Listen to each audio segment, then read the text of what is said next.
All right, everyone, this is Mark Blanton, and welcome back to The Real South Africa. We have a great episode today. You're actually going to enjoy this great conversation. A little extended, but everything is there. Everything you want to hear, everything you want to know is right here. Enjoy this episode and let everybody know. And of course, like and subscribe.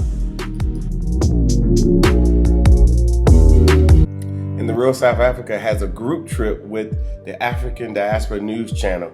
Make sure that you reach out to us so you can get on this trip. It's going to be epic.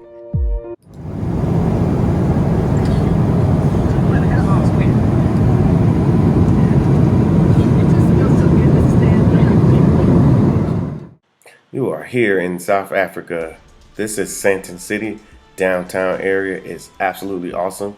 So when you get here, you'll get an opportunity to visit this as well. So check out the Norrises and their interview. All right, everybody, this is Mark with Blanton from The Real South Africa. And as you know, we always have the best travelers in the world coming to the Republic of South Africa. And they got all these crazy, amazing stories about stuff that happened that probably didn't happen. Now, just playing. But no, they probably got some, they have some good stories, and we want everybody to know what's going on here. Mm-hmm. So I'm going to let them introduce themselves. So this is your opportunity to blast out to everybody in Cleveland. Yeah, my name is Scott Norris from Cleveland, Ohio. Here with my wife. She'll introduce herself in a second. And my son, Israel Norris. He's 7 years old. And, unfortunately, we're coming to the end of a month-long trip here in South Africa. So we look to be back soon, very soon. Okay. Yeah, and I'm his wife, Ezekiel Norris. And I'm actually crying right now because we're leaving tomorrow. But yeah. Okay. So now, but you do have some Caribbean background. Oh yes, I'm Haitian. Okay. Yeah. And you're just a Clevelander. Yeah, yes, just a Clevelander. No, we can do it from the Buckeye State. So that's like you're an Ohio State fan. Ohio State fan, exactly. Yeah, I'm born and raised Cleveland, Ohio. This is actually my 5th time in Africa. My first several trips have been to Uganda and Kenya, so this is my first time in South Africa. Okay. Yeah. So how does it compare? Every country is unique, has its own unique qualities. I would say that South Africa, I think, it's more suited for people coming to visit, especially from developed countries, because everything is right here. Everything is easily accessible. It's easier to travel around, to get from one point to the next. So it's a little bit just more advanced, I would say.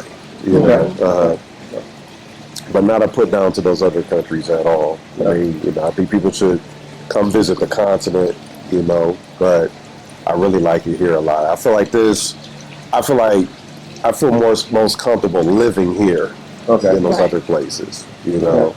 So I obviously people know that we're in South Africa, and we always advocate, especially those in the diaspora, even if you're in Haiti, to come to Africa. Right. Regardless of wherever you can fit yourself on, wherever you can get to Africa, so you can get some of these good feelings. Because some of the things that we're going to talk about, they do apply to other places as well. They do. Definitely. So we're not just advocating for one country or the other. Yeah, No, exactly. no. Cool.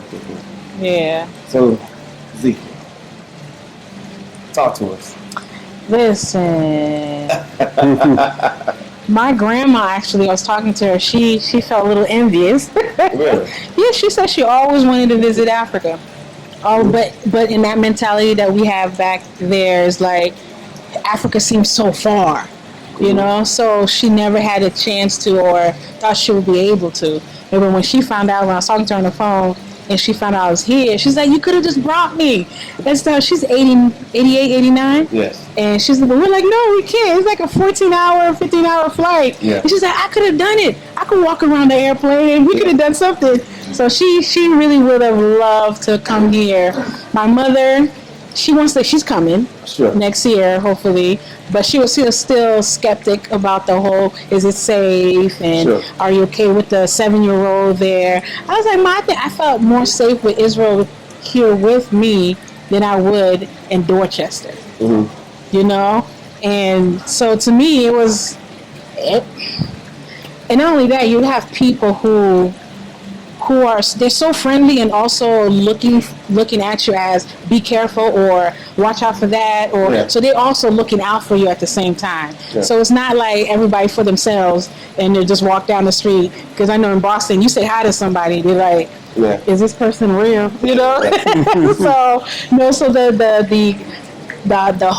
ambiance here is, I would say, is on steroids. The nature that we see on TV, it's nothing compared to real life. Like nothing. Yeah. Just seeing, we saw rhinos.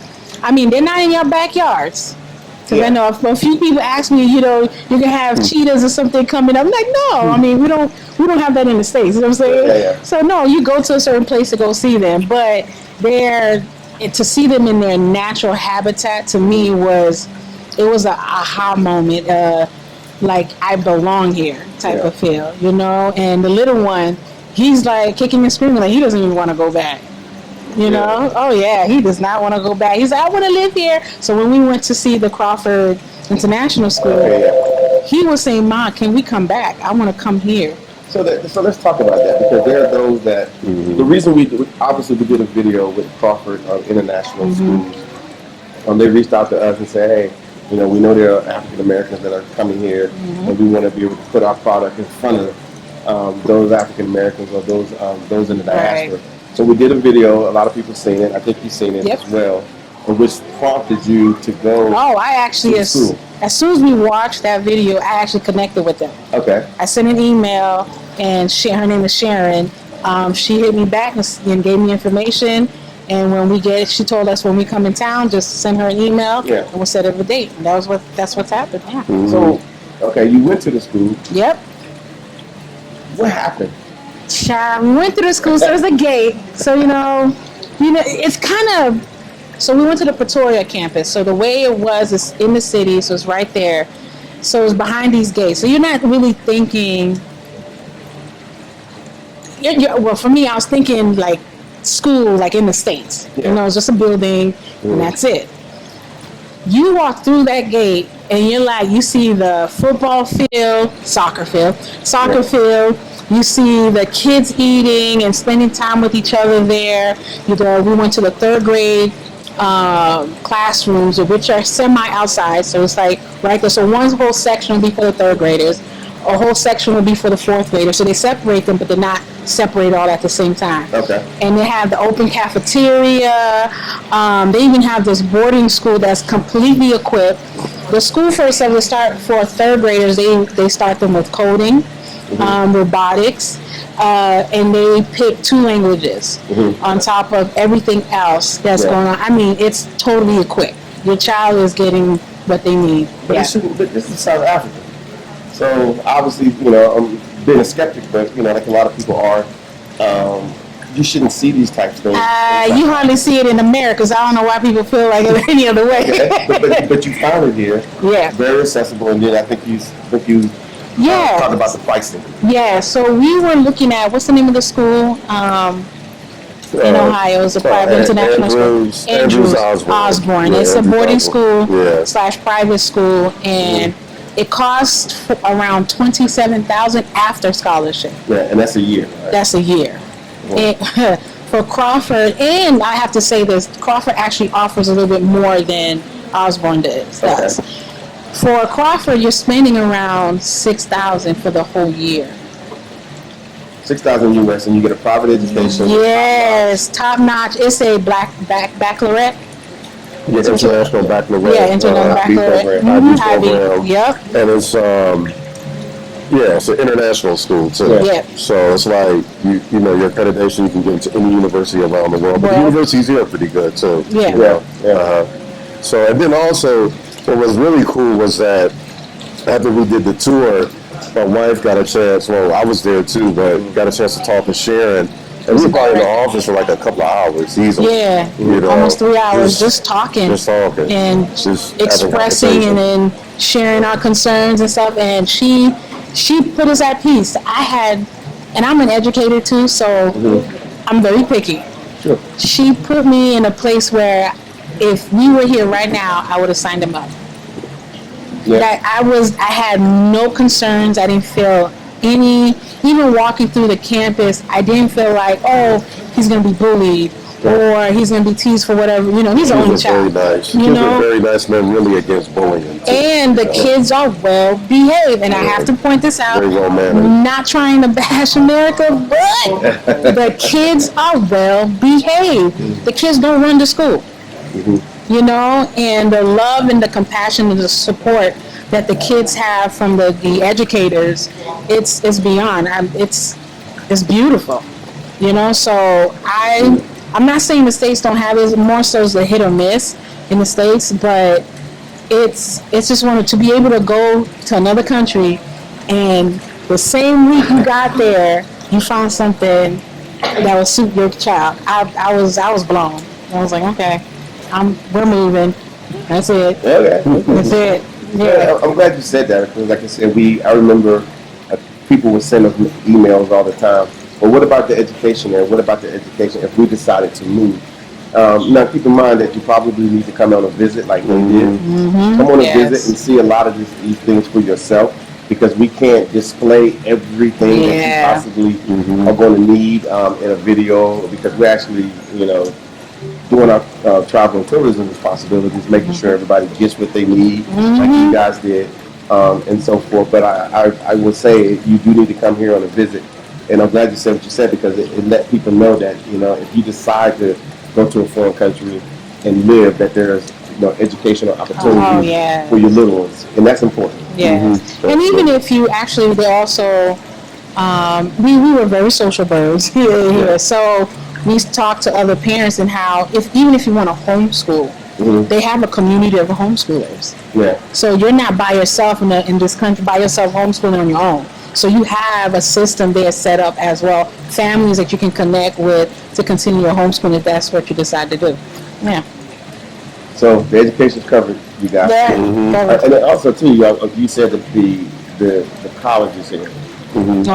Did you get a chance to not maybe view them, but get an idea of the levels? A friend of ours, a young woman here, she's an accountant, but she went to Rhodes University. Yeah. So I remember when she was working there as a student, like a teacher's aide.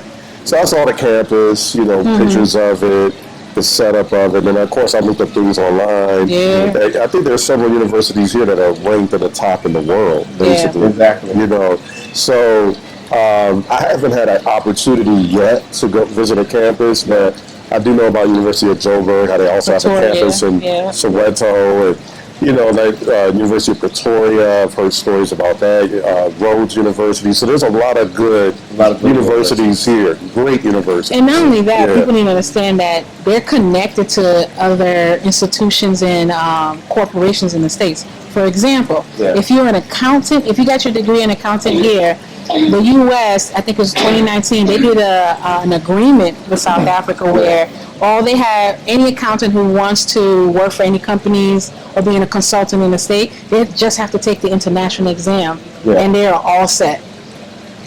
So that just tells you they're equipped to do what they need to do. Yeah. You know? I will add to that too, because I went down to the University of Cape Town one time.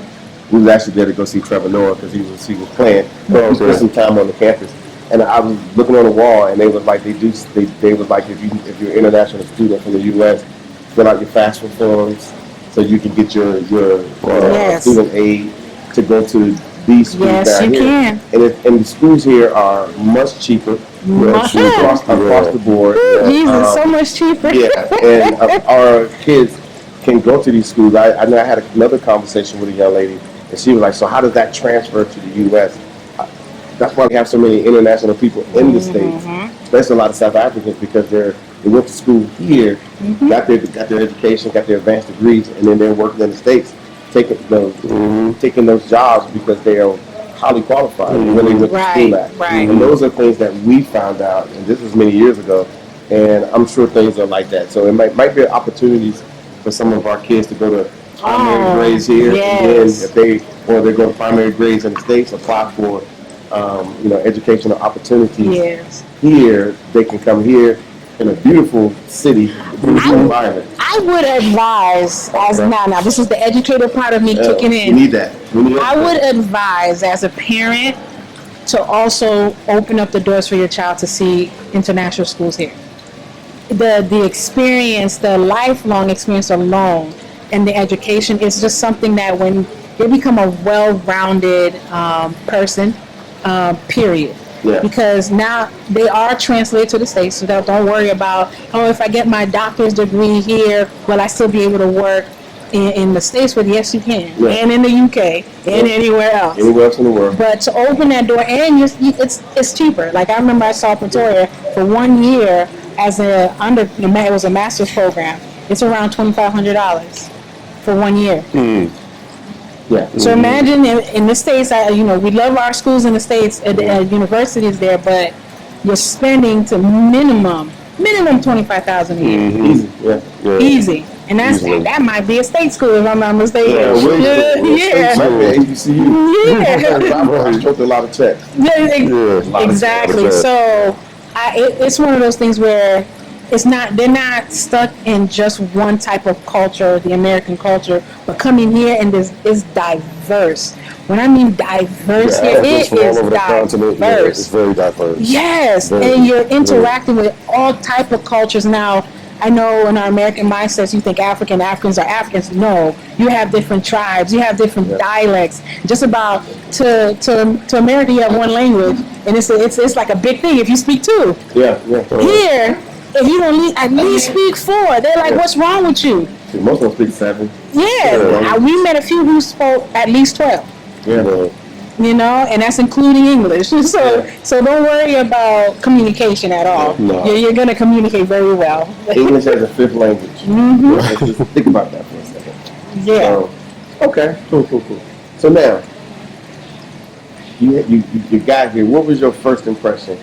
We didn't really get an opportunity to get your first impression on what South Africa is.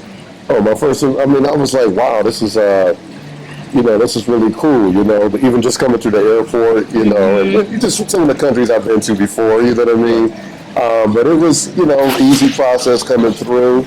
It was nighttime, so I really couldn't see too much, but, I woke up the next morning, I said, man, this is really beautiful, I just really, I think I was just even more seeing the videos is one thing. I've seen the Blacks Across Borders documentary, but coming here, it just good documentary. Good documentary. It just really blew my mind. That's all I could say. It was just I don't know. For me, I don't know. For me, it was it's more personal because when we got off, we're about to go through customs. And so there's this lady up front who was checking the COVID sheets just to make sure you took your test. You had a negative result. And there was a couple of people there that was becoming impatient. And then there was this group of missionaries who were talking to, connected with at the airplane. And everybody was like, just give her time. It's only one, because it was at night, so it was only one. I think we were the last flight or something, and they were like, give her grace because she's the only one up there. And she was so calm and nice. And the personal part is when we got up, because I got a weird name, a special name, Ezekiel, right? Yeah. So she looked at my paper, she looked at me, she looked at my paper, and she said, Ezekiel. I said, yes, Ezekiel. She's like, welcome home, Ezekiel. Ezekiel, you're home. I was like, yes. And I was like, oh my God. I was like, I feel special. She didn't do that to anybody else, nobody else. All of that. Yes, and I was like, I feel special. All right. Now, we did get a little bit disoriented because it was nighttime. It was like around 6, 7? Around 7. And to my mind frame, I was thinking, it's going to be bright. We're about to go off. We're going to look at stuff. And it was nighttime. I was like, we're going to bed. But as soon as the next day came, we were ready to go. To me, it was a vitamin D. We had dinner at Proud Mary's that night. That night. We went to Proud Mary to eat. And then we walked back to our hotel. But as soon as that sun came out, vitamin D kicked in, I was gone. I was ready to go. People, when I first met her a few weeks ago, she was probably my complexion. I'm telling you, this woman has tan. When she walked up on me today, Whoa, you've been outside. Yeah, I'm not Yeah. afraid of the sun. Yeah. Yes, It's all good. It's all good. It's all good. Okay. So we had a good first impression Oh, of yes. South Africa. Oh, yes. Okay. So what have y'all been doing? I mean, Mm-hmm. I know we set you guys up with a great itinerary Yes, you and did. whatnot, but we always leave space for other stuff. Yes. Okay? So as far as the itinerary is concerned, I'm assuming that it worked out for you. It worked out just well. Absolutely. Yeah. Oh yeah, just well. And Dr. Latasha was great, taking my last request all the time. The last minute request. Yeah, Yeah. like, can we get a chauffeur because we want to go here? Yeah. Can we get another chauffeur because we need to go here? Greatly accommodating. Yeah, our drivers were incredible, especially Herbert. He did the Soweto Herbert. tour. Yeah, Soweto. Yeah, he is like a walking historian. So I love history. And he's got phenomenal stories to tell about his experiences growing up in South Africa. So I learned a lot. We got a chance to visit Nelson Mandela's home in Halton Estate, the one that he passed away in. Yeah. We got a chance to visit Mandela's That's house. new. They just finished putting that together. Okay. Yeah, I got an email on that. They just finished putting that together, making that an attraction. So Okay. people can that's learn a little awesome. bit more about Nelson. Yeah. Oh yeah, then we visited his home in Soweto. We visited the Hector Peterson Museum in Peterson Soweto. A must visit. We had an opportunity to have dinner there, lunch there in Soweto. Yeah. And just, really to hear from like Herbert kind of like walk us through, because even when we were inside of the museum, he was explaining things to us, and you could just really... And his experience, because he was around during that time, too. Yeah, he was around during that time. So it was just like, it's things that I saw on TV as a kid that was going on against the apartheid struggle, but, to come visit those places and see it in a tangible way, real life. It was and really to hear the enriching. stories that was never told. Yeah. We need to tell our stories. Yeah. Double back to that. Yeah, to hear those stories. Then we went to the Lion and Rhino park. That was fun. We also went to Pick-along Safari. Yeah. That was even more fun. Eating with an elephant. So we had like a pretty long tour. We had a tour guide from the park. And then Herbert came back and became our tour. So we actually got a chance to get out of the car, take pictures. And we had the elephants coming up on close to us and everything. And to just a quick point on Herbert, like, they don't rush you at all. Nah. He really wanted you to feel and experience everything. I remember we were a little bit late, but he's like, because of our time for the chauffeur, and he's like, no. He told them, listen, they're not done, and I want to make sure they get everything that they need to see and to experience. And to me, I really appreciate that. Because you're visiting, you're not there all the time. Yeah. You may not know the next time you may come. And for him to take his time and be patient for us to really see, he brought us to this area that was not on the itinerary, but he felt that it was a need for us to see that before going to certain place. He went and sat us down to see where he goes to sit and watch birds and take pictures of the hippos. Oh, it was so beautiful. And it was calming. It was just inside this little cabin over the water in the safari. Yeah. And if you don't know somebody, you will never know that was there. So for him to bring us there, for us to experience that, and that's his personal space. And for us to be a part of it. And not only that, even he was telling me about the town and the village near the park. Just telling me about the tribe that lived there, their connections to the mines, how they were able to build up wealth and resources that way, and explaining some of the, like you might see like a mansion built next to a really small house, just kind of explaining how that's happening out there and stuff. So it was really rich, those type of experiences. Where else have we been? We had been to, by accident, we came across a bird gardens at Monte Casino. Yeah, that's very nice over there. It's real nice. It's real nice. It was an experience. Oh yeah, it was that Tuscan type of turkey theme. Things like indoors. Tuscany, indoors. Yeah, that was beautiful. I played laser tag with my son and stuff like that.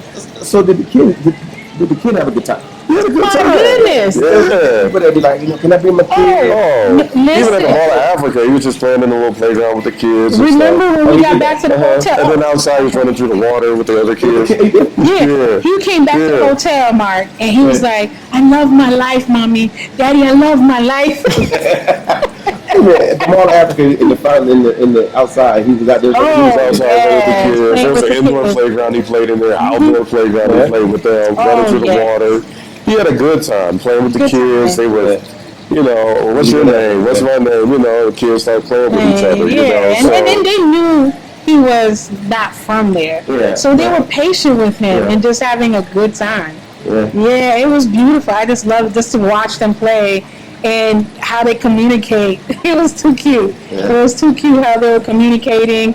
There was just two girls, they were sisters, and they explained to him how to play this game around the water, how to turn around. And then this other kid came that was more his age, and it was different ages too, all playing together as one. No it was issues. beautiful. No issues. No whining. No complaining, because my son is a complainer. No whining, no complaining, no tantrums, nothing. And the parents were just sitting there having a good time talking to each other, and that's it. Yeah. And these things happen in South Africa. And South Africa. And now, the other part of the itinerary was hooking up with the awesome Tina, who showed us many homes. Yeah. I mean, I'm I'm actually just speechless. Now, this is not just estates like in America where you just have well, in America we call them gated communities. gated communities. Yeah. It's not like that. It's not like that. So what is it like? It is equipped. It's like a resort. No, I really want you to explain it. Yeah, some of them are like resorts almost. But yeah, some of them I like resorts. Yeah, we get people that call us and they just can't conceptualize it in their head. Yeah. And I try to explain to them what an estate actually is, and there are different types of estates. Yes. Oh my goodness. What you want to do, what you want to do. Yes. But again, when you come here, like these guys did, you get to see it for yourself. So go. Yeah. So first estate we went was yours. Blue Valley. Blue Valley Golf Estate. Yeah. And when they said golf, top of the line golf estate, it was a golf estate. Very peaceful. The people were very nice. It was diverse. It was not one group of people. Yeah. And the homes, I was like, you're getting this for how much? Yeah. And you own the land and the house. Yeah. And I asked about the taxes and basically levies are like HOAs. Yeah. And for that house that we looked at, it didn't even go over $400 US for the tax and the levies. For the tax a month. And these are like 4,000, 5,000 square foot homes. Yes. You live in there easily. You know what I'm saying? Yeah, and they're a bigger one. Oh yeah. We went and saw one that was over 6,000 at Savannah Estate. Yeah. So, I mean, in regards to different estates, you have the one with the horse. Equestrian. And estates, and then we went to one in Four Ways. I'm not joking. As soon as you start going down that street before you get into the estate, I felt like Star City. Near Sun City. No, Star City. No, it was near the Crawford Four Ways. Okay, yeah. So you're on that street and you're going down. So you pass Crawford, and then there's a roundabout. No joke. We're like, did we just enter Beverly Hills? It was like, what? I was like, what is this? And we walked in. So we went to see like 5 different types. So in that area, in that estate, they have types. So it's like prototypes. So you have type B, type E, type C, or whatnot homes based on which one you want. And we went in and we went to one of them, and then there's no houses behind us being built. So you have the entire Foresty Woods area as your backyard. And I was like, this is ridiculously nice for under $250,000 US dollars. So what did you think? I mean, here you are, you're in Africa, you know, you're in the States. Obviously, you come from the States, and you look at homes in the States, and then you look at homes here, and then can you compare the two? I mean, You can't. Or at least for me, because I'm from Massachusetts, born and raised in Massachusetts, for example. So my mother owns a 2-family home in Hyde Park. So like in the middle of the, I won't say hood, but want to be and not want to be at the same time. Hood adjacent. Yes. So right now, due to gentrification and stuff, but right now, her home can be sold for around $1.1 million. That's in Boston. This is Boston. Yeah. And it's a 2-family. Upstairs is just 3 bedrooms. Downstairs is 2 bedrooms. Mm-hmm. Nothing pretty. Hardly. I think the yard is literally, if you can call it a yard, Scotty. Mm-hmm. Like literally, I think you could do 12 steps. A little patch of A little patch of grass right there, You're spending around over $1 million to buy that house Okay. in a neighborhood that's sketchy. Okay. And then you're coming here, a third of that price, you're getting more than the security that you want. Yeah, all the security guys. For much less. Normal stuff. Normal. Yeah. And it is normal. It is normal. It's normal. Like, it's like going to any estate, it's like it's a common thing for you to see how they are well secured. They take their jobs seriously, because when we went to one estate, we were not scheduled to. But a friend of ours did her, she's from she's here. So she did her vendor thing, talked to the people and everything, so we were able to get in. But the security followed us the entire time until we met with the realtor and waited for us at the realtor house to make sure that we leave. Yeah. So there's a code. If you don't want nobody to come see you, just don't give the code, and they can't come in. And it sounds like a bit much, but you pay for those types of services. Exactly. And so when you, like, for example, if you're on your estate and you want to, go to your clubhouse, you don't want everybody And their baby mama taking up your seat and whatever. It's your clubhouse. Yeah. My clubhouse. I never Right. Now, you don't have to do a house, because we went to Polo Fields, which was apartments, condos in our, what we would call it, and completely equipped. I'm talking about state-of-the-art pool. You have a bar area. You got restaurants. You got the concierge, the spa. And fitness, fitness. Oh my goodness, the fitness center and the outside fitness part. Yeah, right. You everything. So if you don't want to be like in a house and you just want a condo where everything else is taken care of, that's Polo Fields right there. You have every option here in South Africa. All types of living options. Too many options. If you want to be in a skyrise apartment, they have that. If you want a standalone home, they have that. If you want to be out in the country, somebody even offered us a plot out in Pretoria, like in a country area. We have visited someone's home, and there was additional plots available. So it's just so much. Every option is available within your budget. So you can set a budget, and you're going to find what you need within that budget. And one thing, you asked about my question. One thing I love about Joburg is that being that's an urban area has a lot of trees. Yeah. Because Cleveland has a lot of trees too, and I like trees in urban spaces. So we always knocks on Cleveland. But it has a lot of. So it's like. Designers, architects of the city or whatever, they make, there's parks, there's trees, so you don't just feel, it's very urban, but at the same time it has that connection with nature, which I like. And one thing I remember I was telling my husband I noticed is the different type of trees that they have here. Yeah.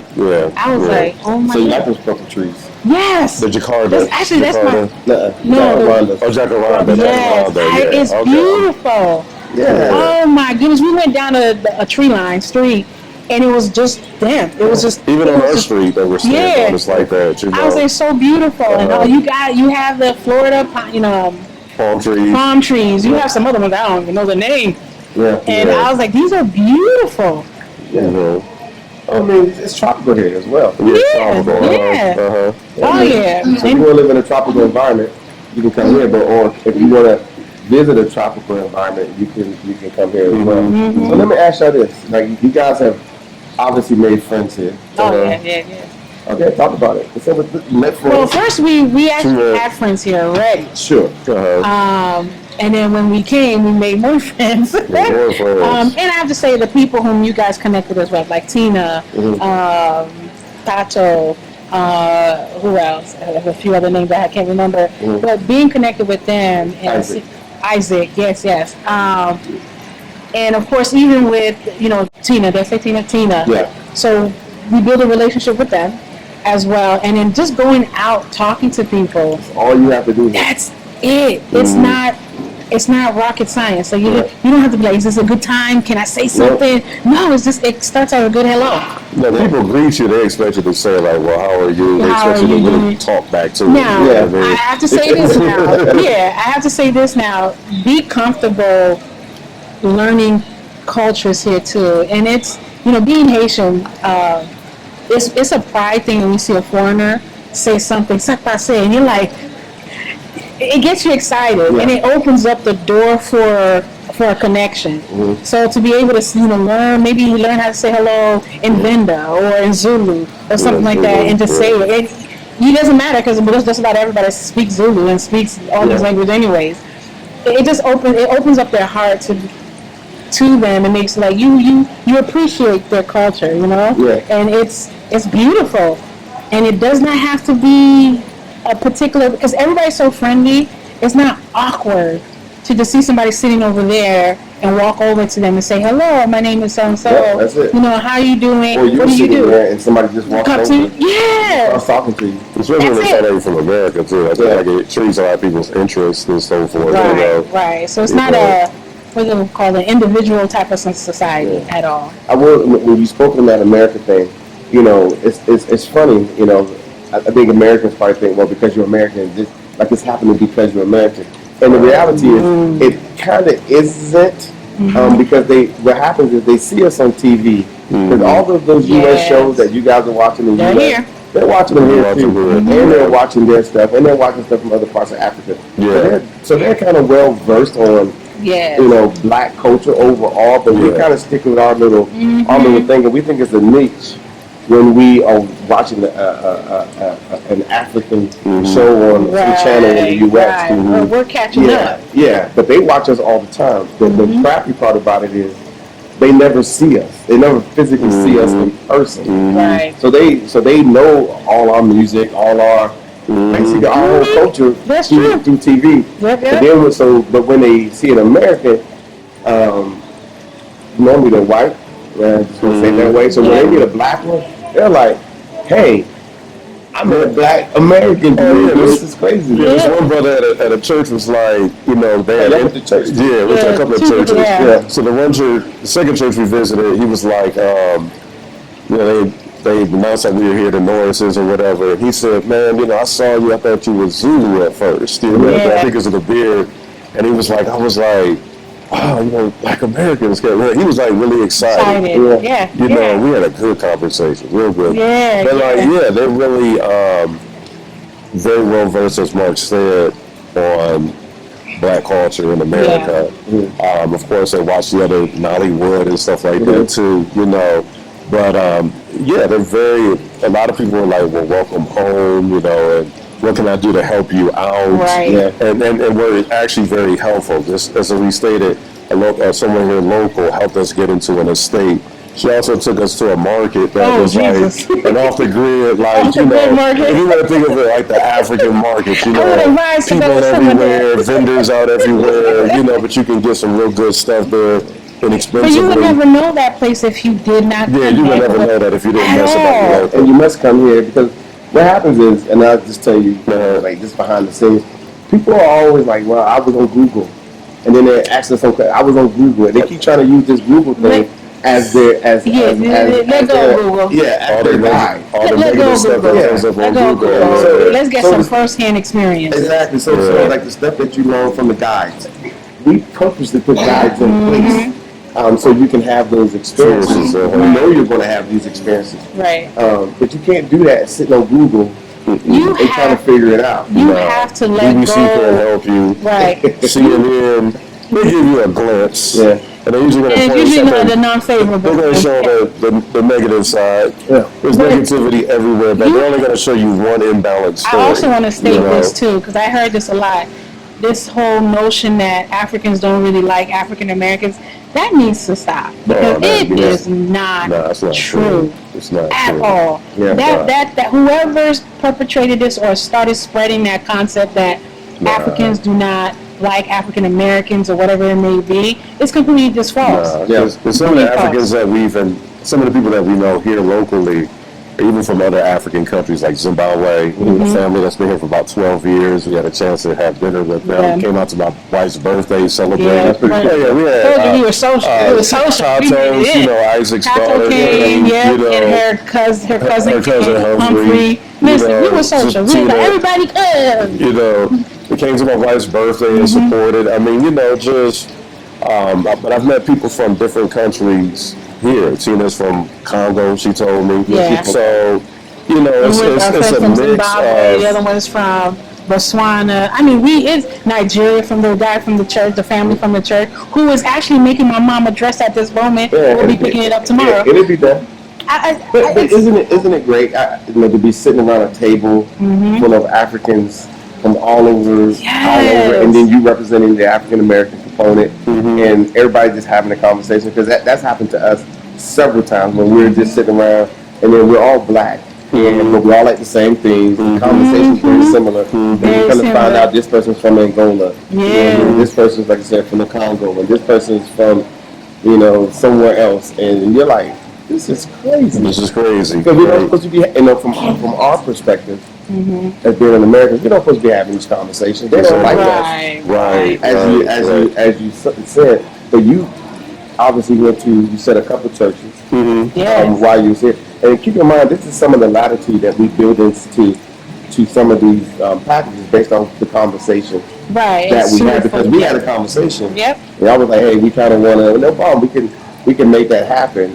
But, you know, based off the conversations with you guys, and you guys were excited, we knew you guys were going to expand your horizon. Absolutely. Once you got here. Thank you. I had to say Latasha's on point. He's late night. Hey, Latasha, how you doing? It's Cleveland again. You know, can we get? Is it possible?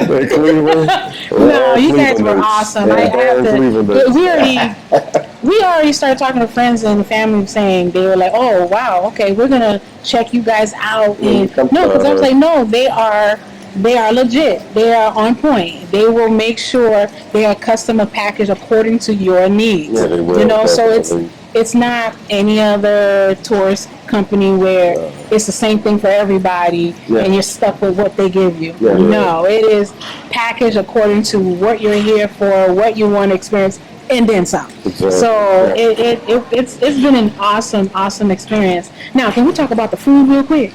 Oh, you know what, people, we're going to have a short conversation about the food here in South Africa. So obviously we got some conversation about the food. Oh, here's the 7-year-old. You're on camera. Say hello. Okay, go sit down over there. Okay. You want to be with us? Yeah, okay. So I'm gonna let him start with the food. Yeah, go ahead. Oh man, Did you find anything worth eating? Oh man, every day was just an experience, man. I mean, just really good fun. I mean, man, food is really good. I mean, it tastes a little different here too. Fresh. You know, it tastes a little fresher. Very fresh. But I mean, from local, I've had local as well as in the dining experiences. I think Signature was the best Signature restaurant, but the best formal. But that just says a lot because everything else was top quality. Yeah. And even when we went to Tatos and Isaac's, in East Rand. We went to like a little local takeaway. That food was good. The chicken wings were on point. I mean, just my gosh. Yes, you know, the tripe. I think I had to adjust to that. That's the stomach of a cow, but I don't know that. The island people will have no problem with it. But everything was good. I mean, it was like a type of corn that was made. I don't know the name of it. They call it maize here. And Millie's had the pop. Food was just on point. I mean, so let me ask you this. Because we get people that, you know, obviously that are inexpensive too. You can eat really well. Yeah. You can like eat at a really nice restaurant and you'll look at the bill and you can do the conversion, you're like, oh wow. You know, and then you can take your time. You're not like, they hand you the bill, you gotta go. No, they want you to stay. They want you to enjoy yourself. Relax and stay, You know. So like those that are, because we have people that they come here, or they give us a call. They're so funny. And they say, I don't eat meat. I eat this particular way. I only eat like this, and it makes sense. I'm going to say for America. So what do you say about that? Oh, accommodation is here. If you're a vegetarian, you got. Yeah, you I got people think out you here that's have a lot vegetarians. more quality wise if you're. I ate so much meat that I was like, I think I need to go vegetarian for a little bit. I was like, man, steak, lamb, everything. Beef ribs, It's ridiculous. But if you are vegetarian, the quality of your vegetables and your fruits, it's. I remember when we first grabbed, because we eat a lot of fruits in the morning, right? We went to Checkers. That's why the guy told me to say Checkers. That's how I say it. I said Checkers. Yeah, I know, but he was like, no. Say it that way. Yeah, he was like, no. Checkers. And I was like, Checkers? Yeah. Like, no. Checkers. And I was like, okay, Checkers. Okay, so we went there, bought some fruit. Man, you can taste the difference. Okay, so in the States, I go to Whole Foods, I go to a place called Aldi's, I go to Trader Joe's. My husband will tell you. Yeah, I remember those. And I still have to go the extended mile to clean it properly, to remove all the extra dirt and whatever. I was looking at the grapes and the blueberries and everything, and as soon as you put the water and the lemon, whatever, to clean it, it usually turns dark, whatnot. So you're taking all the dirt. It was hardly anything. Yeah. It was well cleaned, and the taste, it was crisp, it was juicy, it was properly ripe, because I think in America people don't believe in ripe fruits, but it was properly ripe. I mean, I was like, this is. Can we go get some more? Yeah. In Texas, it's not. Exactly. Not even close to what he's Exactly. Yeah. And we went there. We went to, what's the other name for it? There's Woolworths. We went to Woolworth. Food Lovers Market. The food lovers. Yes. Now you're starting to come up. Yes. We went up there, but it was. I was like, oh, I could go to either or, and it's fine. It's just based on the price that you want to pay. And they're charging so much extra for that, huh? What? No, they're not. I think we went grocery shopping. We didn't even spend $50, and we bought. Now, $50 to buy a bunch of fruits is unheard of in the States. I'm sorry, you're not. You're not gonna find. We bought like 3 containers of 3 different types of grapes, strawberries, blueberries, everything that you can talk about. We bought them and put in the fridge for the little one, but for us to eat in the morning, and we spent under $50. Yeah. And what you guys need to understand is that, because what their requirements were, they were like, hey, we're going to be here for a while. So we found them a place that they can easily access these places. And then number 2,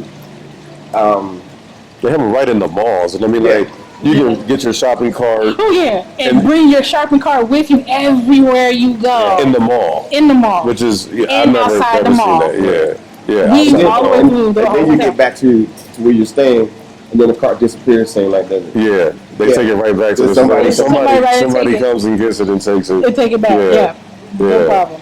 I mean, in the States, I don't see too often inside of a mall, supermarket. I mean, it's usually like 4 different supermarkets. Yeah, and it's blocked off. So you can't take the cart completely out of the mall. And walk around the mall with the cart. No, you can go from store to store, grocery, clothes store, toy store with that same cart. And out the mall to your car or back to your hotel and leave the cart right there and somebody picks it up. Yeah, so they had obviously they had an apartment that they were staying in. Yeah, an apartment. They had a 2-bedroom. Right? 2-bedroom with a kitchen, full blown kitchen. Yeah. So laundry too. So how was your accommodation? Very nice. It was good. Very nice. It was good. Peaceful. I love the room itself. It was good size bedrooms. The bathrooms were awesome. I think the little one took so many baths. And the water feels great. Now, I have to say this. I was telling my husband, we have a water softener because clean water is kind of hard, in Boston. The water's harsh. So we have a water softener. And everywhere we go, we can feel the difference when we are not using it. Yeah. Couldn't feel the difference at the hotel. Yeah, that's the thing. When we got here, we was drinking. We had friends that would come to the house, so we constantly had bottled water. We were just used to having bottled water in the States. So then somebody was kind enough to say, "Hey, do y'all always just drink bottled water?" And we're like, "Well, yeah, like everybody drinks bottled water, right?" And it's like, "No, Joburg, the water is proper here, so you could drink the water straight from what we call the tap." And so we drink a lot. We just fill it up in the refrigerator. That's it. And we, of course, I like sparkling water. Like Kanye said, I like my little sparkling water. So, but you can't get that from the tap. But yeah, even the water here is very. Oh yeah. I was loving The it. apartment had like washer and dryer for your laundry. Yeah. A nice countertop in there, granite. Looks like it's granite or something. I mean, just really nice, really high quality. Nice apartment.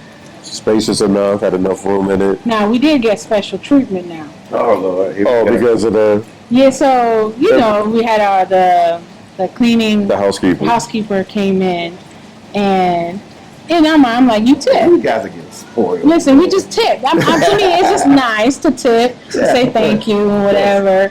So it maybe they don't get it often or something, but we hadn't understand the rands yet, so we're getting used to. At that point. So we gave her 200 rand. Oh, you rolling? But we gave her 200 rand, and it usually they come every other day. She's been coming every day. Yeah. Every day, make sure our towels are refreshed. Now you're supposed to call in and let them know, hey, we need new towels. No, well, we came here to pick up your towels. Yeah. Every day, fresh towels. Every day, our little apartment is clean. Yeah. Arranged. I mean, oh yeah. Yeah, just give her. Just because we gave her a tip and said thank you, and then we greet her, the way, because exactly, and then just to show gratitude, and that was it. We are well taken care of. That was it. Spoiled. Yeah, I can see that. I'm about to make a phone call. No, you can do it after. You can do it after we. I do it in 2 days. We'll be done with it. 2 days, I make a phone call. No. Pool, we give you a call. It's been great. It's been from the chauffeurs to the drivers. It's been. Let me explain something to you about which you may or may not know. Isaac. I'll just tell you their story while we're on camera. Good people. They reached out to me. We got a lot of people that reach out to us. So based on what we're doing, we try to use local talent. Right. Give people opportunities to make some money. There are obviously we have other vendors that we use. We use a lot of vendors, but we try to use local talent, especially those that reach out to us and they can shut me. They're like, hey, I like what you guys are doing. I want to work with you guys. So Isaac and Zarita, which is his wife, we never met. I don't think we met. So we had I told you we were hung out with her. All of them. But Zarita likes to hang out with her friends too, so she be doing her thing. Her friends. Listen, she brought us to her place. All her areas. Okay. Well, but they reached out and they was like, hey, we just bought this van, this H1 van, and is there any way that we can work with you guys? So I, had a conversation with them, and so I'm like, okay, great. And so, the money that you guys are paying, pays them, so they put money in their hands. Yes. Now. And that's important. So that's what all this whole tool. And we understand that. We completely understand that. And that is why when every driver, we made sure that when they see us, they remember us. Yeah. So we gave them, now, 314 rand is like $20. Man, you got that right on the head. Yeah. And we've been giving them 300, 400 rand as a tip. Yeah. Because we know that, okay, this is a local company who I'm like, I want to make sure I give them an experience to always to continue to work with your clients and everything. So we make sure that we're like, before we leave, we bless them with something extra. Their daughter, she sat down with us, Oh yeah, she did my makeup for my birthday.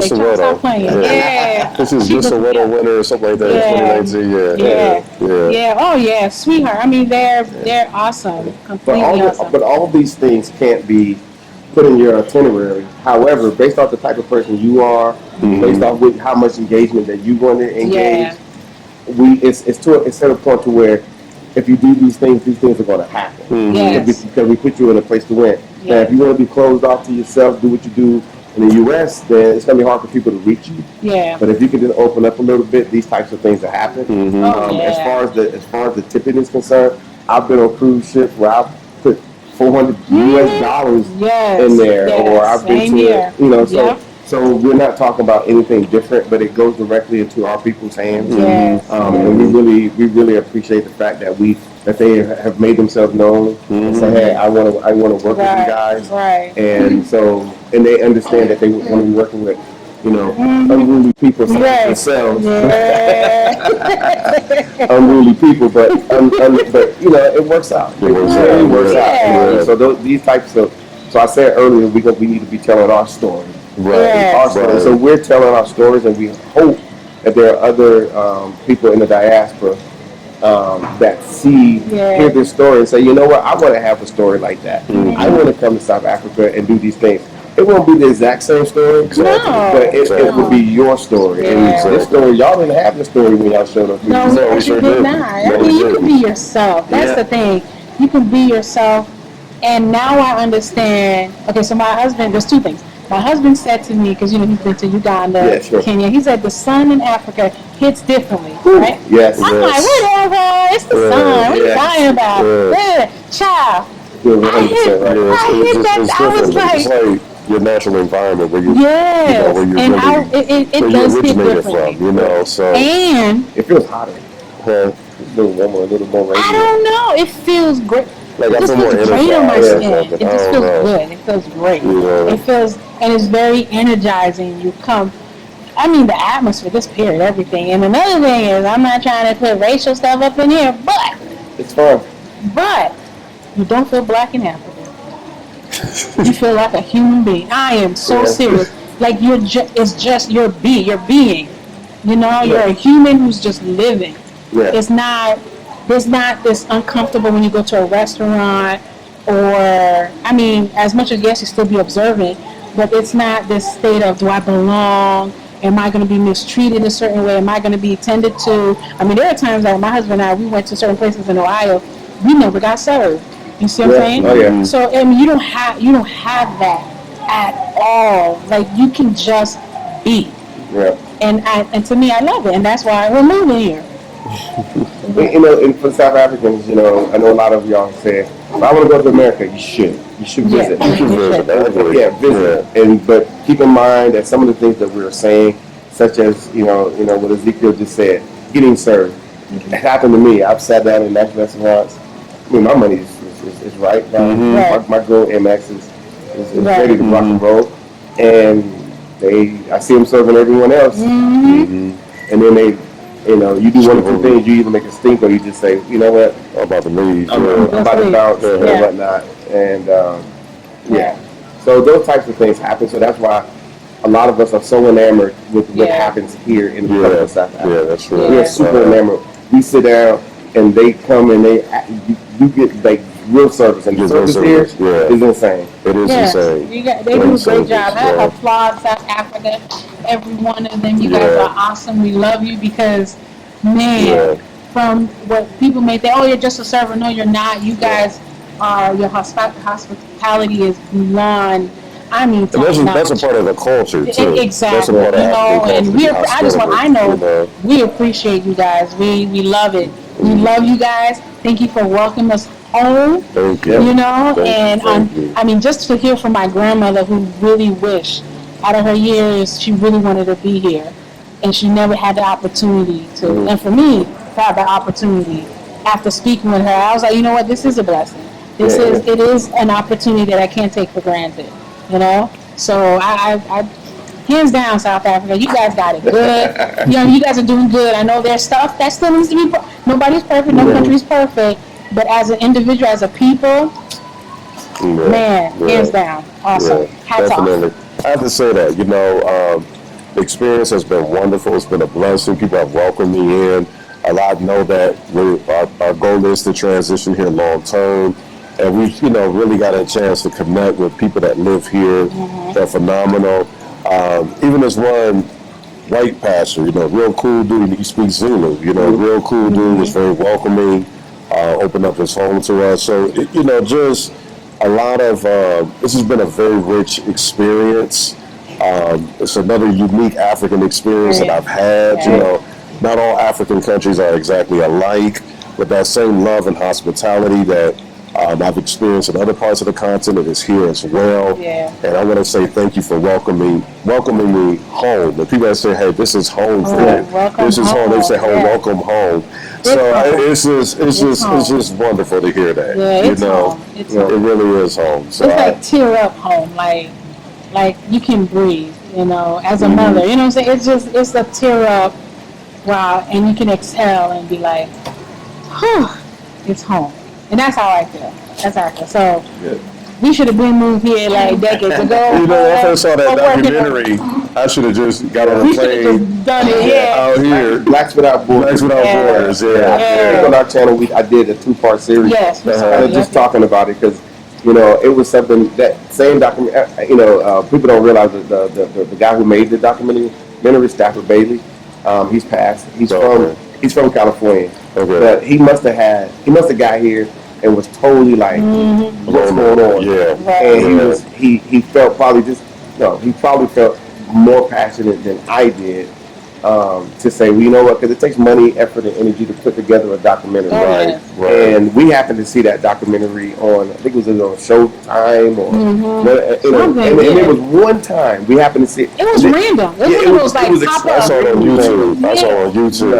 I saw it. It came on regular TV because we yeah. were flipping, and then we just happened to stop. And Wow. so Okay. I was home that day. Tasha came from the office that day, and so we were just sitting there, and we both were like, "What? Yeah. Africa?" Yeah. Yeah, it was random. It was I just was like, what? Yeah. Because my images of South Africa was still from a kid seeing the struggle against apartheid. Yeah, You know what I'm yeah, saying? that's what and I was yeah. like, what? This is in Africa? And they were, so what they were saying, I'm like, they weren't making this stuff up. And you actually met one of the what's his name? Oh, I met one of the guys. Was it Roger? No. Yeah, Roger. Roger. Yeah, Roger. He was the husband of one of the people that was in the documentary. Uh-huh. Roger's a friend of mine, and there's several of those people still here in South Africa. That's from time to time.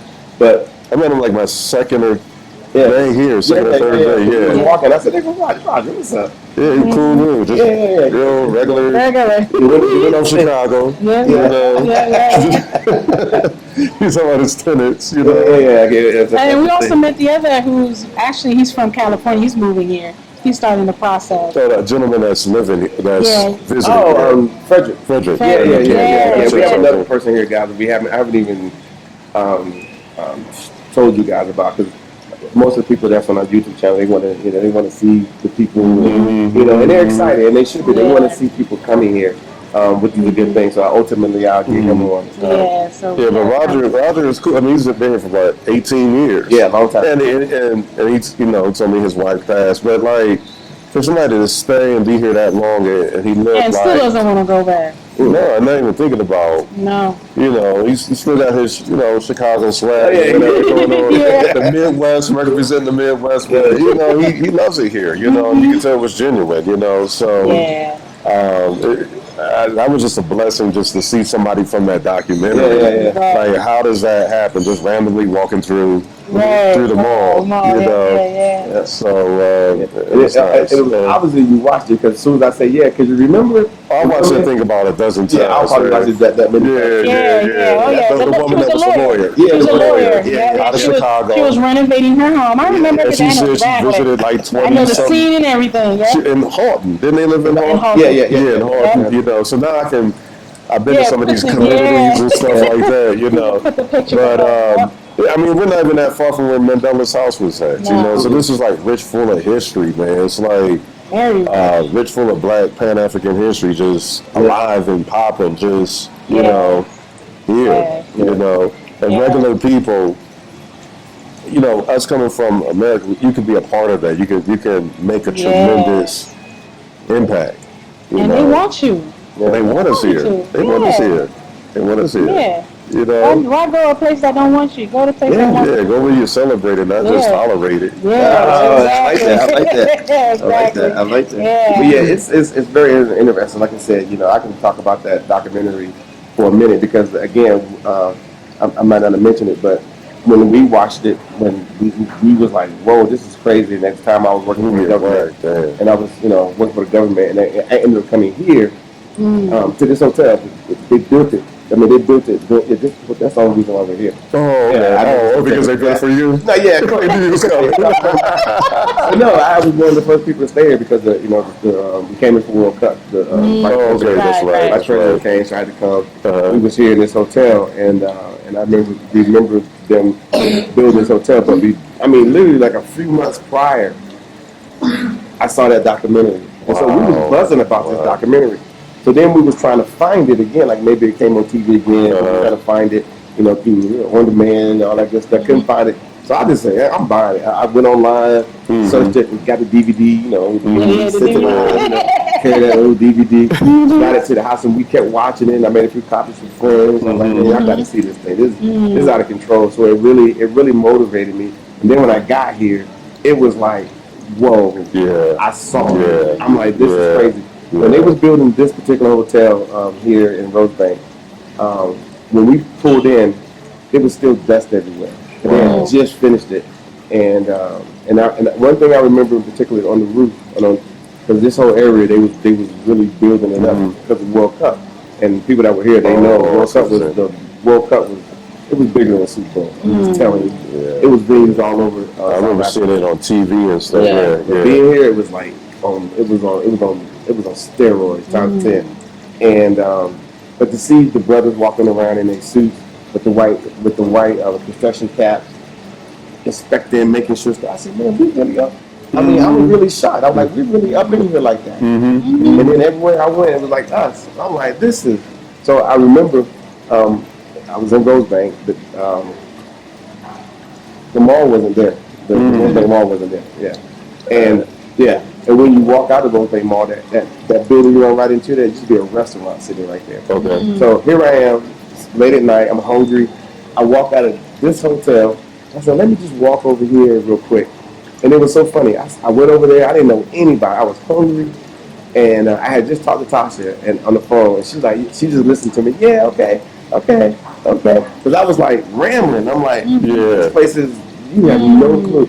I'm like, remember what we saw? But I'm seeing it now. And then, so the funny part about it is, so here I am, fresh from America. I ain't been here like 3 hours, hungry. So I go to this. We're in Rosebank. So I go to this restaurant. I order. I said, chicken's always good. So I got me some chicken, and it was a bunch of young people sitting at a big table, kind of like this. And so I just kind of sat over there, and it was like, you can come sit with us. I mean, I feel like I was, pissing them off. Right. I was pissing them off because I'm like, they're like, you could just come sit with us. You don't got to sit by yourself. And so I went over there and sat with them, and we laughed, and I learned so much that night. Then I called Tasha back. Girl, this is happening. It's crazy. So I understand how people are having these feelings and what happens when they get here. Trust me, I haven't forgotten. And I like having these feelings. That's why I can't wait till festive season starts in a hot minute. And I'm just like, I don't know who I'm going to meet. I don't know what situation I'm going to be in, but it's going to be good. It's going to be a bunch of us. And you know what? They're going to be handing me something that just came off the grill. I'm just going to eat it. And we're going to drink. Hey, this is they call it traditional beer. I'm going to drink that too. It's all going to happen, but I can't script it. Right. You got to be in these places. It's going to happen. And be in the moment and just enjoy it. Yeah. So I love it. It's absolutely hilarious. So you guys do recommend that people come to Absolutely. Definitely. I mean, unfortunately, you have this pandemic, but you can still come. The borders are open. Just come. Enjoy it, experience it.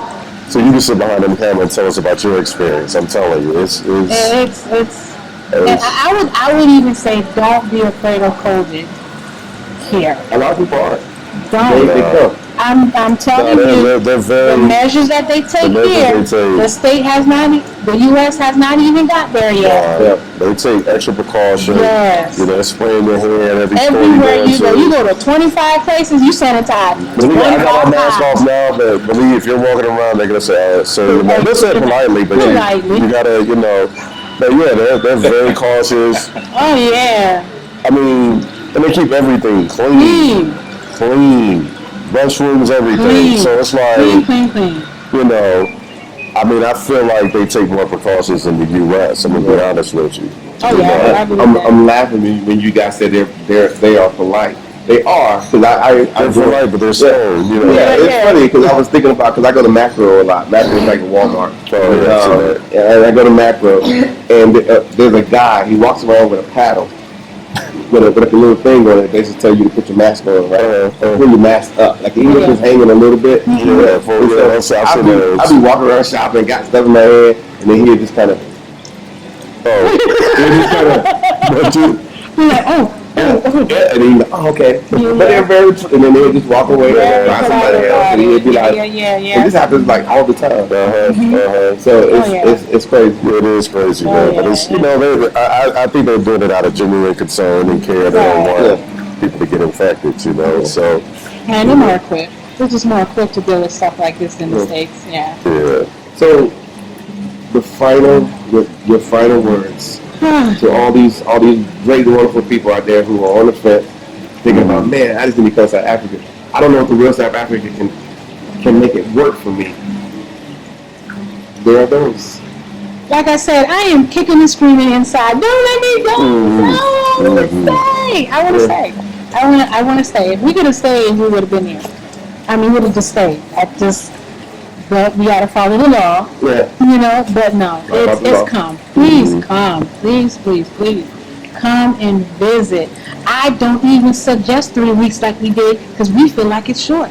So if you could do longer, do longer. Yes, but at least just come, even if you can't. And you're going to spend like 8 days or a week or whatnot. That 14-hour, 15-hour flight, depending where you're coming from the States, it's worth it. It's well worth it. Just come and visit. At least once in your lifetime, you can say you've been to at least South Africa. At least South Africa. You go to Ghana. I mean, it doesn't matter. But at least get here. And I'm saying South Africa because you have everything set up for you right here. They will help book you up. That's it. You don't have to do anything. You literally don't have to do anything. No, you don't. All you got to do is pay and show up. That's it. We'll walk you through it. Help me get a SIM card so we can communicate. Everything else. I mean, it is all set for you. So if you are lazy and you don't want to do it, I don't know how to start this planning or where do I start?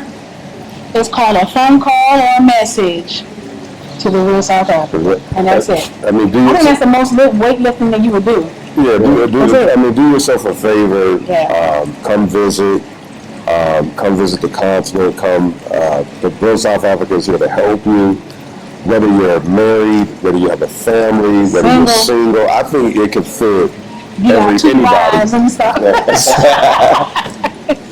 No, but I mean, definitely, you know, I highly recommend it. Don't be afraid, you know, step on out. Don't rob yourself of this opportunity. That's my thing. Don't limit yourself to just your vacation experiences in the United States or the Caribbean. And my wife is Caribbean. The Caribbean is wonderful, but I mean, it would be great if the real South Africa was in every country on the continent. Here in South Africa, so come visit South Africa. I believe you will really be pleased and over. I believe it'll just blow you away. I'm gonna be honest with you. A lot of things have exceeded my expectations. To be honest with you, really have. So. Make that move. They'll make it happen. They'll plan an itinerary for you.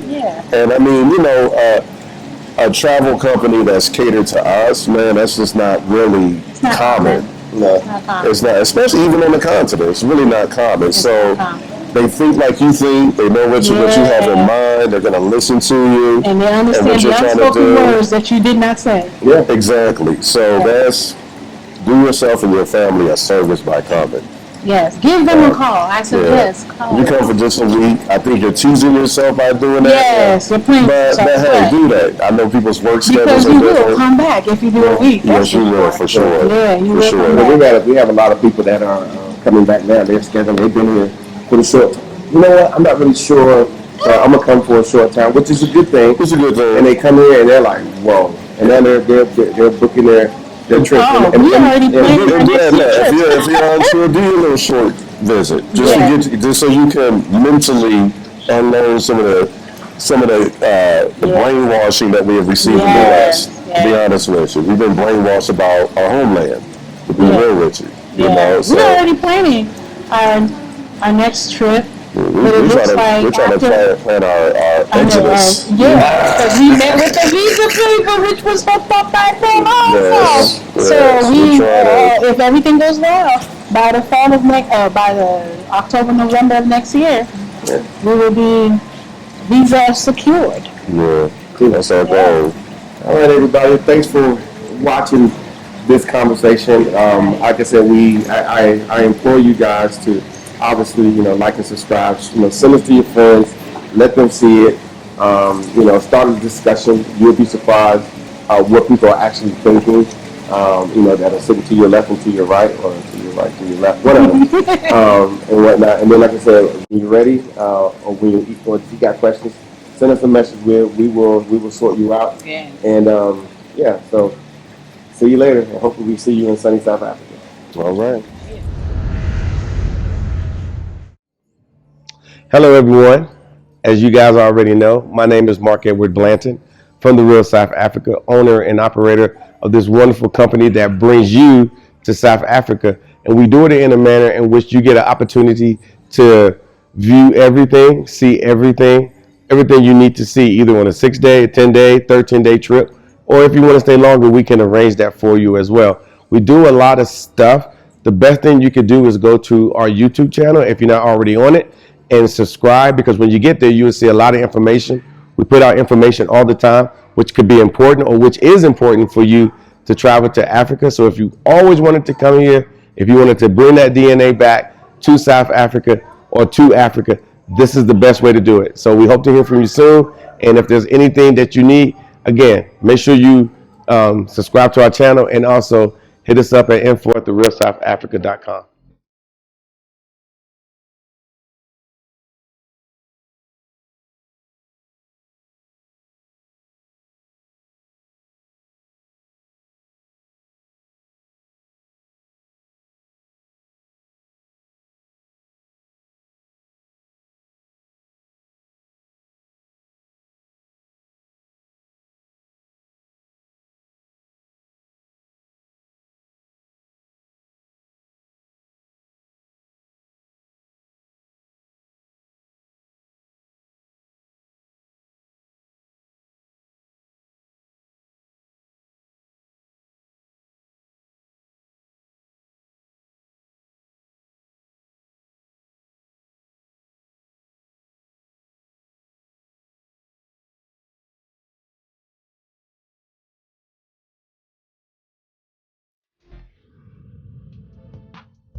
Of course, you too are welcome to South Africa. We can definitely make it work for you, just like the Norrises and countless other people. We are the official travel company to South Africa. So if you are looking to visit, please reach out to us on our website, therealsouthafrica.com. I hope you enjoyed what you saw, and of course, we would love for you to come here and make your memories as well. You won't be the first, and of course, obviously, you won't be the last. But the door of the return is open, and all you have to do is just contact us, and you could be coming here making history for yourself and your family, bringing that DNA back to Africa, getting yourself aligned, and of course, participating in what South Africa has to offer in the way of tourism. It is absolutely one of the best locations, especially for those that are in the African diaspora and those of color. Please visit South Africa as soon as possible. And of course, you can reach out to the Real South Africa to make it all work for you. But I hope you enjoy this. Make sure you let everybody know, hey, this is a grassroots movement. We're bringing it to you live. So you might as well just go ahead and get on board. It's going to be awesome. And hopefully see you in sunny South Africa.